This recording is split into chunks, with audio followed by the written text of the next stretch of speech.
Hello and welcome to aCTUALLYaUTISTIC with Mulán Jiang.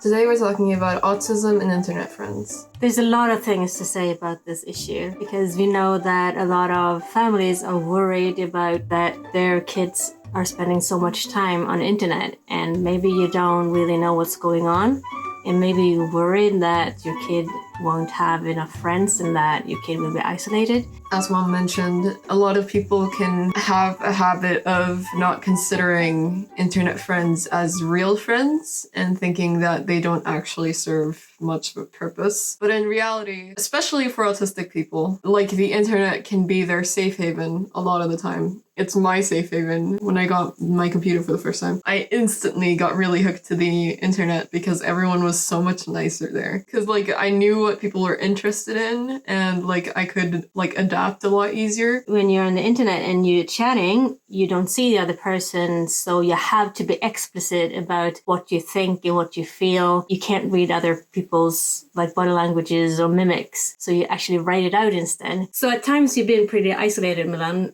when school hasn't worked out for you. And I would say that your internet friends and the internet community with other kids that were in similar situations or that understood you were really essential for your well-being during those times because you had literally nobody to hang out with. If I didn't have my internet friends, I probably would have trust issues to the severity where I wouldn't even want to talk to people. It's a very common thing for people to say, you don't have the ability to talk to them face to face. And it's I don't care. It's they're nice and that's all I really need. Even though there are a lot of positive sides to the internet, there are the sides that are more toxic and dangerous. There have been many situations where people have been either cyberbullied or more severe cases, children have had adults target them. You have to make your kid aware that it's a problem that they need to look out for, but don't make them scared to go on the internet. Just make them aware that it's a problem that they need to be looking out for. It's super easy to get wrapped up in a dangerous situation if you don't already know that that's a possibility. Because you don't sense danger as well as a lot of other people do, that you might be an easy target, also because you have a lot of problems. People are bullying you and you are misunderstood and maybe parents and you don't get along and stuff. In that case and in those circumstances, you might be more willing to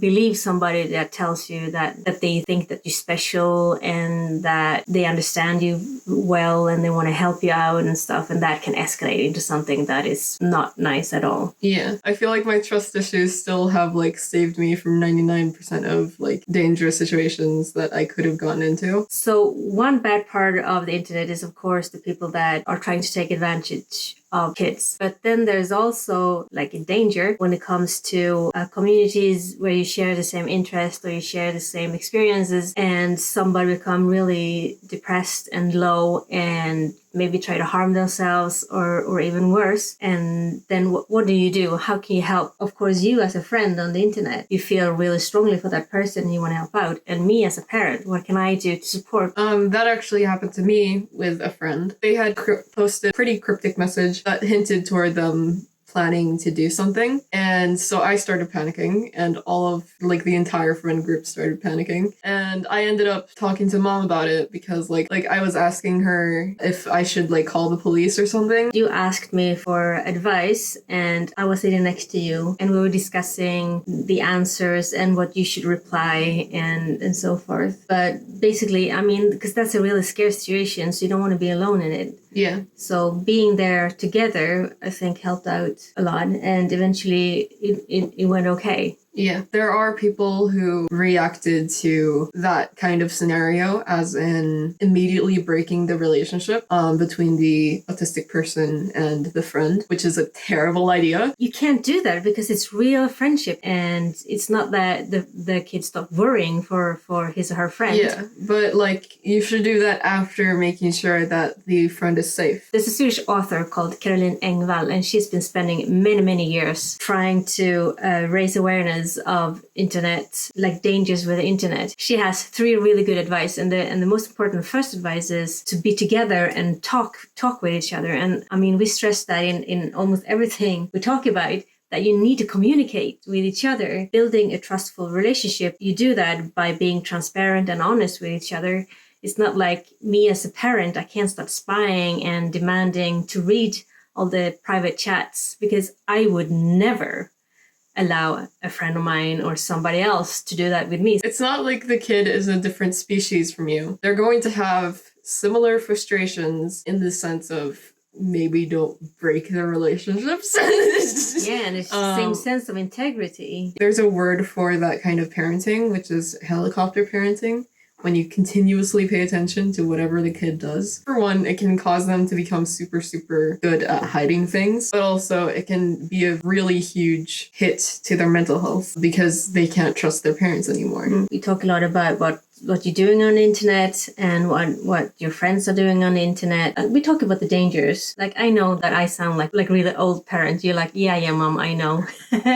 but I still keep doing it because you never know. Sometimes you might start chatting with someone and it feels so great. So you have to be reminded of the dangers. When something is really going on that you need to address, then of course you need to talk with your kid, but it can't be the first time you talk with your kid about it. You have to have that kind of dialogue all the time. So for instance, when you were a kid, we talked a lot about your body integrity and what other people are allowed to ask from you and not. It's like such a simple thing as, oh, give your auntie a hug. Well, what if you don't want to give your auntie a hug? Do you have to do that? Do you have to be physical with somebody you don't want to be physical with? I think it starts with that, to teach your child that it's okay, you have your own bodily integrity. You decide whether you want to give somebody a hug. Yeah. The worst thing that you could do is make them feel like they can't talk to you, because that means that they will try to handle everything in the future